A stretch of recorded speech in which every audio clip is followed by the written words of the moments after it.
देश है नेपाल। जी हां, जिस देश के पास खाने पीने का सामान भी डोनेशन से आता है, वो देश दूसरे देशों की जमीन छीनने की बात करे तो ये तो बेईमानी ही होगी ना। लेकिन नेपाल को चीन की हवा लग गई है, क्योंकि कुछ समय पहले तक नेपाल में कम्युनिस्ट पार्टी का शासन था। अस्सलाम वालेकुम गाइस, उम्मीद है कि आप सब ठीक होंगे। और आज हम रिएक्शन देने वाले हैं नेपाल के और इंडिया के जो बॉर्डर के ऊपर फाइट वगैरह हो रही है, या जो बात हो रही है काला पानी लेपू लेक और ओलंपियाड को लेके, उसको लेके इंडियन मीडिया क्या कहता है, इस रिपोर्ट को हम रिएक्शन देंगे। बट उससे पहले अगर आपने अभी तक चैनल सब्सक्राइब नहीं किया तो चैनल सब्सक्राइब कर लें, बिकॉज न्यू वीडियोज़ अब डेली आएंगी। स्टार्ट करते हैं।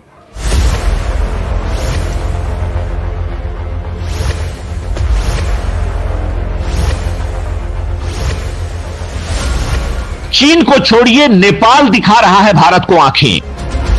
भारत के 3 हिस्सों को छीनने की कर रहा है बातें। भारत के इलाकों में घुसने की फिराक में है नेपाल। जी हां दोस्तों, जो कुछ भी आपने सुना शायद आपको विश्वास नहीं होगा, लेकिन यह पूरी तरह से सही है। अब तक आपने चीन को लेकर ही सुना होगा कि चीन अपने पड़ोसी देशों की जमीन कब्जाता है, कर्ज देकर वहां के संसाधनों पर कब्जा कर लेता है, मौका देखकर निर्माण संबंधी काम शुरू कर देता है, और चीन इसके लिए पूरी दुनिया में बदनाम है। लेकिन दोस्तों, ऐसे देशों की लिस्ट में एक और देश का नाम ऐड हो गया है, और वो देश है नेपाल। जी हां, जिस देश के पास खाने पीने का सामान भी डोनेशन से आता है, वो देश दूसरे देशों की जमीन छीनने की बात करे तो ये तो बेईमानी ही होगी ना। लेकिन नेपाल को चीन की हवा लग गई है, क्योंकि कुछ समय पहले तक नेपाल में कम्युनिस्ट पार्टी का शासन था, जिसकी विचारधारा चीन में सत्ताधारी पार्टी यानी कम्युनिस्ट पार्टी ऑफ चाइना से मिलती है। नेपाल में कम्युनिस्ट पार्टी अब फिलहाल सत्ता में नहीं है, लेकिन अब नेपाल से एक ऐसा बयान आया है जिसने भारत को सोचने पर मजबूर कर दिया है, क्योंकि इस बयान में इस छोटे से देश ने जो कहा है उसे सुनकर आपको भी झटका लगेगा। आप नेपाल के इस बयान को सुनिए और वीडियो देखने के बाद अपनी बात कमेंट बॉक्स में लिखकर अपनी राय जरूर दें। चीन नहीं, अब नेपाल भी दिखाने लगा है आंखें। कहा छीन लेंगे भारत से 3 अहम इलाके। दरअसल भारत को ऐसी धमकी देने वाले महानुभाव हैं नेपाल के पूर्व प्रधानमंत्री और मुख्य विपक्षी दल सीपीएन यूएमएल के अध्यक्ष केपी शर्मा ओली, जो कुछ समय पहले तक नेपाल के पीएम थे और चीन की गोद में बैठकर नेपाल के हुमला जिले का अधिकांश भाग चीन को दे बैठे थे, जहां चीन शान से खुद का इलाका बताकर वहां पर निर्माण संबंधी काम कर रहा है। चीन को हुमला जिला सौंपने के बाद केपी शर्मा ओली की नेपाल में थू-थू होने लगी और उन्हें पीएम पद से हटना पड़ा। लेकिन अब केपी शर्मा ओली ने भारत पर बयान दिया है कि वो वादा करते हैं कि अगर उनकी पार्टी सत्ता में आई तो वो भारत से काला पानी, ओलंपियाड और लिपू लेक क्षेत्र वापस ले लेंगे, चाहे किसी भी तरीके से लें। दोस्तों, ये तीनों इलाके भारत के अभिन्न हिस्से हैं, लेकिन नेपाल का कहना है कि वो इलाके उसके हैं। लिपू लेक दर्रा काला पानी के पास एक सुदूर पश्चिमी बिंदु है, जो नेपाल और भारत के बीच एक विवादित सीमा क्षेत्र है। भारत और नेपाल दोनों काला पानी को अपने क्षेत्र के अभिन्न अंग के रूप में दावा करते हैं। भारत उत्तराखंड के पिथौरागढ़ जिले के हिस्से के रूप में और नेपाल धाराचूला जिले के हिस्से के रूप में इस पर दावा करता है। नेपाल के दावे बचकाने हैं, जिसका कोई आधार नहीं है। केपी शर्मा ओली सिर्फ पब्लिसिटी स्टंट कर रहे हैं, ताकि जो बगावत पूरा नेपाल कर रहा है वहां से उन्हें कुछ सिंपैथी मिल सके। हालांकि भारत 1 इंच भी ना तो नेपाल को देने वाला है, न ही उसके आका चीन को। दोस्तों, काठमांडू से 160 किलोमीटर दक्षिण में चितवन में नेपाल कम्युनिस्ट पार्टी के 10वें आम सम्मेलन का उद्घाटन करते हुए ओली ने दावा किया कि अगर उनकी पार्टी सत्ता में वापस आती है तो वो भारत से बातचीत के माध्यम से ओलंपियाड, काला पानी और लिपू लेक जैसे विवादित क्षेत्रों को वापस ले लेंगे।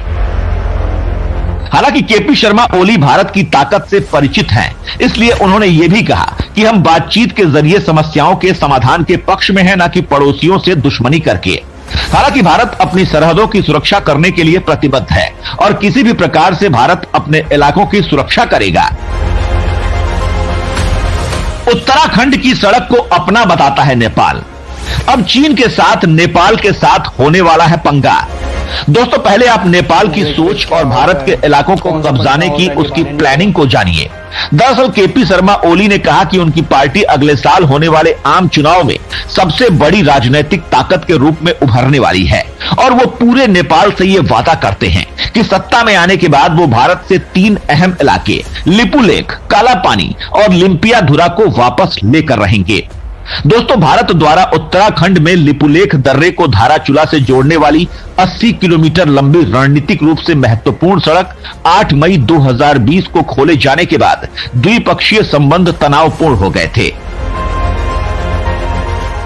नेपाल ने सड़क के उद्घाटन का विरोध करते हुए दावा किया था कि ये उसके क्षेत्र से होकर गुजरती है।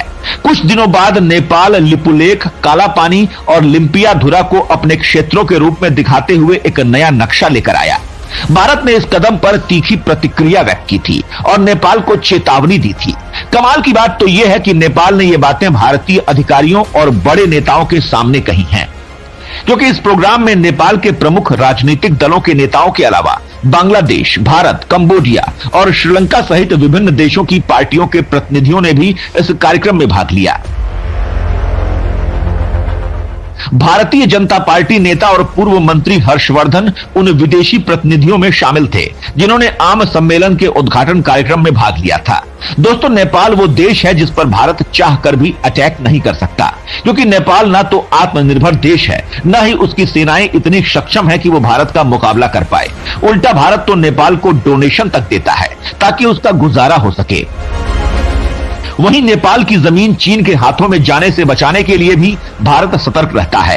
एलएसी पर भारत चीन की हर उस खुरापात को नाकाम कर देता है जो चीन नेपाल, भूटान या फिर भारत की सीमा पर कब्जा करने के लिए करता है। लेकिन नेपाल तो खुद चीन की गोद में जाकर बैठा हुआ है। इसी का नतीजा है कि नेपाल के हुमला जिले के अधिकांश भाग पर चीन का कब्जा हो चुका है, जहां चीन नेपाल के लोगों को घुसने तक नहीं देता है। हालांकि फिर भी नेपाल के आंखों पर पट्टी बंधी हुई है और उसे चीन अपना भला चाहने वाला लग रहा है। आलम तो यह है कि नेपाल चीन की बातों में आकर भारत की ही जमीन कब्जाने के सपने देख रहा है। दोस्तों ऐसे छोटे लेकिन धूर्त देश के साथ भारत को क्या करना चाहिए? नेपाल की इस हरकत पर भारत को किस तरह से एक्शन लेना चाहिए? इस बारे में आपकी जो भी राय या सुझाव है उसे कमेंट में लिखकर जरूर बताएं। उम्मीद है कि आप लोगों ने इंटरेस्टिंग सा, मज़ीद ज़बरदस्त सा ये टॉपिक और ये रिपोर्ट देख लिया होगा। ये बात अभी से खुल के सामने नहीं है, ये बात स्टार्ट होती है 2019 के नवंबर से, जब आपको मैं नए रिएक्शन स्टार्ट किया था नेपाल के ऊपर। तो काफ़ी गर्मी थी, नेपाल और इंडिया के बीच में लड़ाई स्टार्ट हुई थी बॉर्डर के ऊपर। फिर कुछ दिनों में लाइट ठंडी हुई है। फिर जब मार्च को छोड़ के अप्रैल और मई के अंदर स्टार्ट हुई ये पड्डा या लड़ाई, जो भी उसको कह दो, तो वो स्टार्ट हुई, वो चलती रही 2-3 महीने तक वो चली। फिर नेपाल ने नया मैप निकाला, उस चीज़ को लेके इंडिया काफ़ी टाइट सिक्योरिटी की बात कर रहा था और काफ़ी लड़ाई वगैरह की बात कर रहा था कि हम हमला कर लेंगे, पूरे नेपाल के ऊपर हम कब्जा कर लेंगे। बट वो चलते चलते ठंडा हो गया। ये 3 जगह 1962 में इंडिया और चाइना की वॉर जब हुई थी, तब नेपाल ने इनको दी थी एज आ यूज़ करने के लिए कि आप यूज़ कर लें फिर हमें वापस दे दें।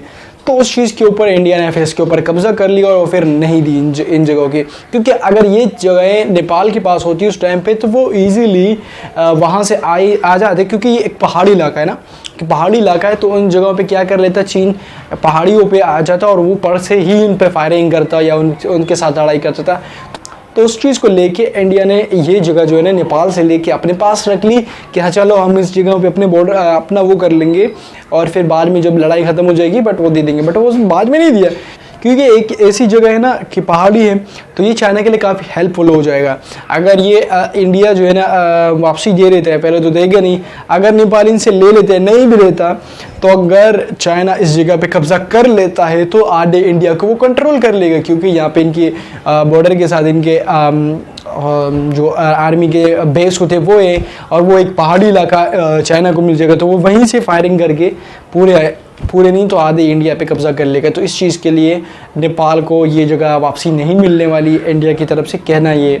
सो अगर आज का टॉपिक और आज का ये डॉक्यूमेंट्री या ये रिपोर्ट आपको अच्छी लगी तो प्लीज़ लाइक करें, चैनल को सब्सक्राइब करें, शेयर करें। तो फिर मिलते हैं नेक्स्ट वीडियो में, तब तक के लिए अल्लाह हाफिज़।